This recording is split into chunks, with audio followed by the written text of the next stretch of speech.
Every day, something dramatic happens in the Caribbean that affects our lives. We'll give you the details. We'll give you the facts on Caribbean Perspective with Eddie Frederick. Here's Eddie Frederick.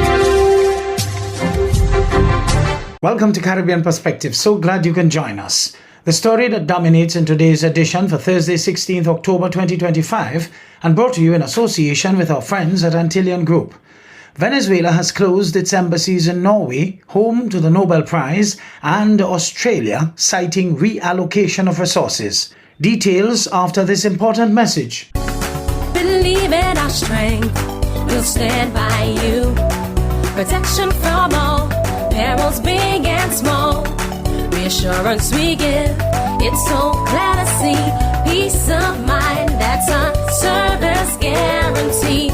We look after all our family, yes we do at every opportunity. Antillean Group, underwriters of all classes of insurance solutions for your protection and investment. Live well financially. The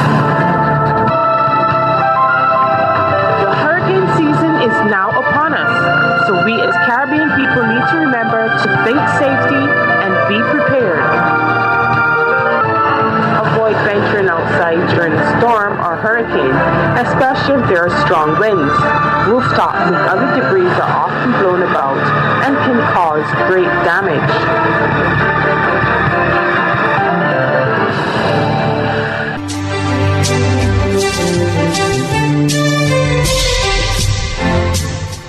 Welcome back.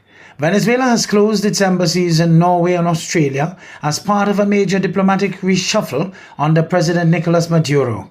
The move comes days after opposition leader Maria Corina Machado won the 2025 Nobel Peace Prize for her work promoting democracy in Venezuela. More in this First Post America report. And now in South America, Venezuela announced a major diplomatic reshuffle, closing its embassies in Norway and Australia while opening new ones in Burkina Faso and Zimbabwe in what it called a strategic reassignment of resources. The government confirmed the move yesterday, saying it was part of a wider restructuring of the country's foreign service. In a statement, Caracas said consular services for Venezuelans in Norway and Australia would continue through other diplomatic missions, with details to follow in the coming days.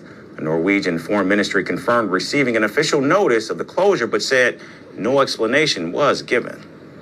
This is regrettable. Despite the fact that we have different views on several issues, Norway wishes to keep the dialogue with Venezuela open and will work towards that. Norway doesn't have an embassy in Caracas and instead handles its relations with Venezuela through its mission in Bogota, Colombia. The embassy closure comes just days after Venezuela's opposition leader Maria Corina Machado was awarded the 2025 Nobel Peace Prize in Oslo for her tireless work promoting democratic rights for the people of Venezuela. Machado, who has long opposed President Maduro's 12-year rule, dedicated the prize to President Donald Trump.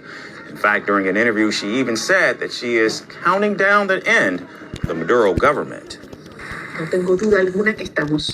I have no doubt that we are in a countdown to the end of Maduro's government. I must confess that it has been a great challenge for me. Venezuela's government has not commented directly on Machado's win, but described the embassy closures as unrelated, citing diplomatic restructuring instead.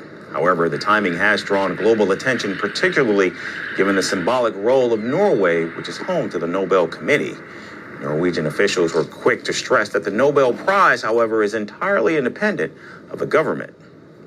The Nobel Prize is independent of the Norwegian government. And when it comes to questions about the prize, we refer to the Nobel Committee. So while the Nobel Committee praised Machado as a key unifying figure in a once deeply divided opposition, Maduro dismissed her as a demonic witch. President Donald Trump, meantime, says the United States struck another small boat that he accused of carrying drugs in the waters of Venezuela. Local 10 Miami has more. The White House releasing video of the latest strike on an alleged drug boat in the Caribbean. According to President Trump, 6 people on board were killed in international waters just off the coast of Venezuela. The commander-in-chief claiming U.S. intelligence showed the boat was trafficking drugs. It's at least the 5th alleged drug boat obliterated by the U.S. military in the last few months.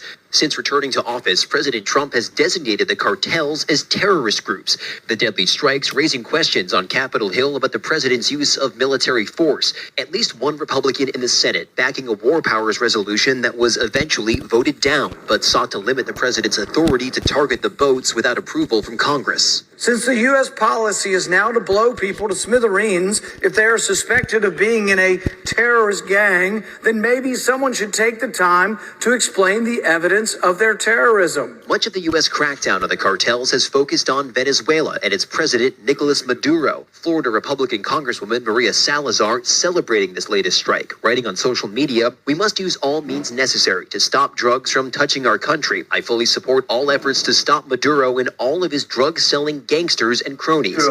Speaking at the White House today, President Trump did not directly address the latest boat strike, but noted the increasingly tense relationship with Venezuela. They're a big purveyor of drugs, but we have worse. What they do very well is they send their criminals into the United States, and they send Tren de Aragua. And combined, at least 27 people have been killed in all of these boat strikes over the last few months. That's according to the White House. Meanwhile, no U.S. military personnel have been killed. Trinidad and Tobago's Finance Minister Devandranath Tanku and Minister of Planning, Economic Affairs and Development Dr. Kennedy Swarat Singh responded to questions from the business sector at the Trinidad and Tobago Chamber of Industry and Commerce's budget review event on Tuesday morning. Terry Ann Brown Campbell of TTT News reports. Finance Minister Devandranath Tanku says removing the taxes on retiree benefits from private pension funds is a savings mechanism. He made his comments at a budget forum hosted by the Trinidad and Tobago Chamber of Industry and Commerce on Tuesday. We are trying to encourage a saving culture on behalf of everyone, because the more persons save, it's basic economics. The more you save, the more we have revenues to invest, and the more we stimulate the rest of the economy. Minister in the Ministry of Finance and Minister of Planning, Economic Affairs and Development, Kennedy Swarat Singh, also participated in the discussions. I can safely say no, because it's before Cabinet, that we are in the process of signing that establishment agreement with the World Bank to have them open an office here in Port of Spain.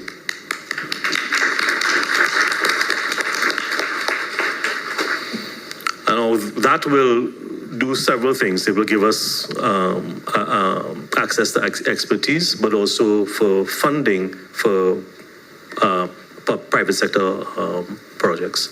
He says the World Bank has been attempting to establish an office in Trinidad and Tobago for the last 3 years. They have an agency in the World Bank called MEGA, and they also give guarantees where government guarantees will not suffice, or government can't give guarantees. They will bring guarantees to those projects.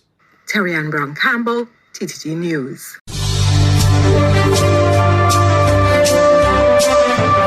You're listening to Caribbean Perspective with Eddie Frederick, in association with our friends at Antillean Group, underwriters of all classes of insurance solutions for your protection and investment. Live well financially. As Guyana observes the month of the elderly, Minister of Human Services and Social Security, Dr. Vidya Prasad, is calling on families to show greater care, compassion, and respect for senior citizens amid growing reports of neglect and abandonment. Tiana Cole of HGP Nightly News reports. With October being celebrated as Month of the Elderly, Minister of Human Services and Social Security Dr. Vidya Prasad, during a recent interview, said many seniors are signing over their properties to family members, and in several cases, they are later abandoned or left without proper care. We see a lot of dumping of seniors, whether at the hospitals or at any of our institutions. My thing is, if you know you can't care for your parent, come and talk to us and let's find a good solution for your parent. Don't dump them on the road. She stressed that her ministry has a strong coordinated system with the Georgetown Public Hospital Corporation, GPHC, to provide care and support for elderly persons in need. We have been doing it at the night shelter. That's where a lot of the indigent and homeless go, where they come on board. They've been doing surgeries for us. We have eye care happening regularly. The infectious unit is there. The dental unit is there. Dr. Prasad further urged elderly citizens to take legal steps to protect their property and ensure their well-being as they age. Don't sign over. Stay in your house, live there, and make a will. We must promote the will making thing so that people are not left. Yeah.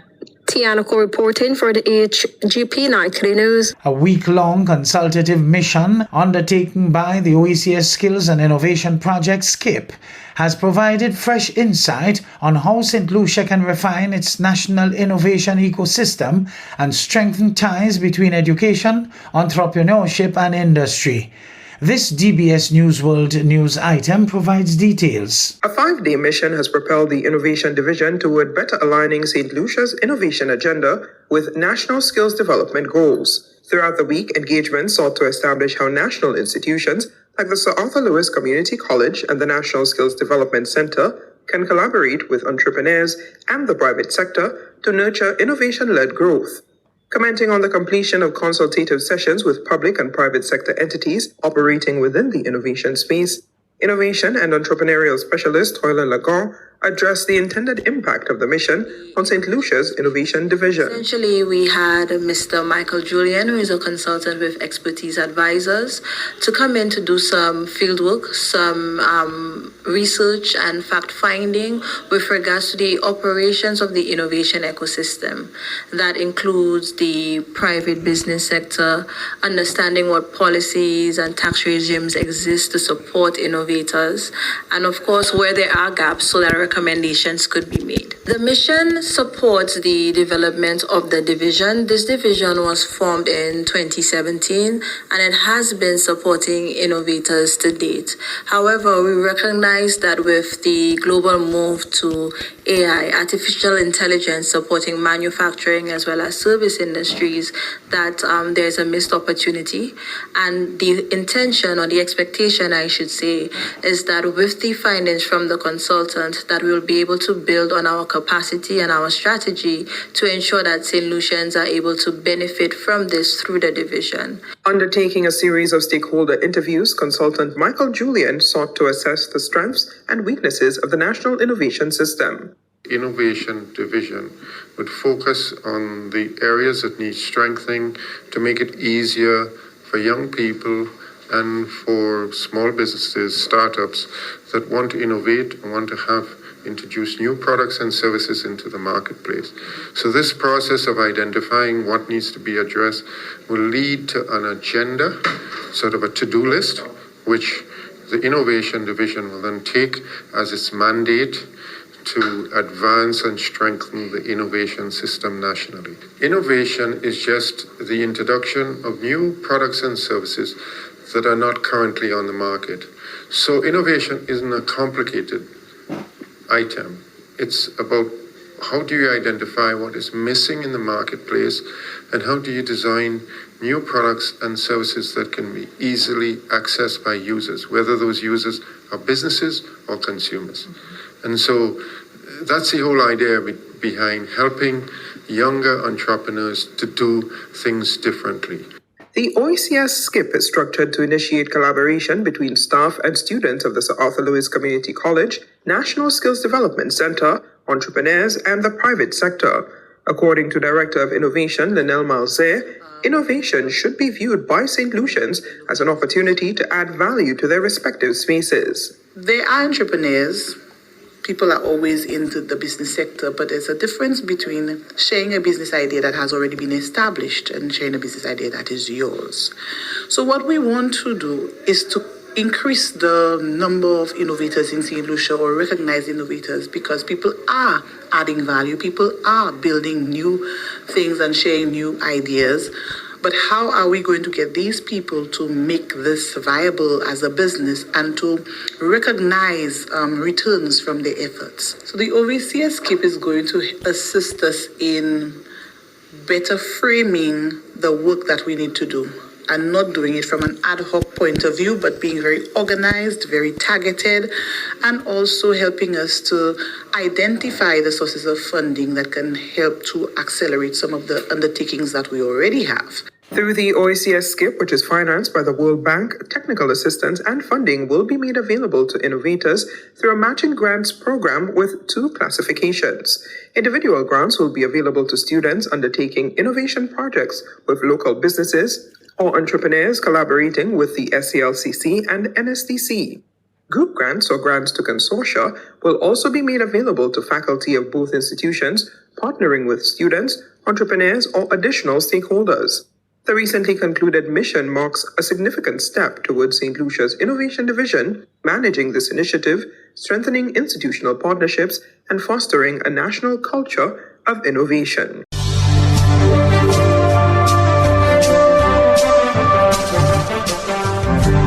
I am Eddie Frederick. This has been Caribbean Perspective, a whole new approach to highlighting developments in the Caribbean. In the meantime, please follow us on Facebook and subscribe to our YouTube channel for daily regional news and more, in association with our friends at Antillian Group. Believe in our strength, we'll stand by you. Protection from all perils, big and small. Reassurance we give, it's so clear to see. Peace of mind, that's our service guarantee. We look after all our family. Yes, we do at every opportunity. Antillian Group, underwriters of all classes of insurance solutions for your protection and investment. Live well financially.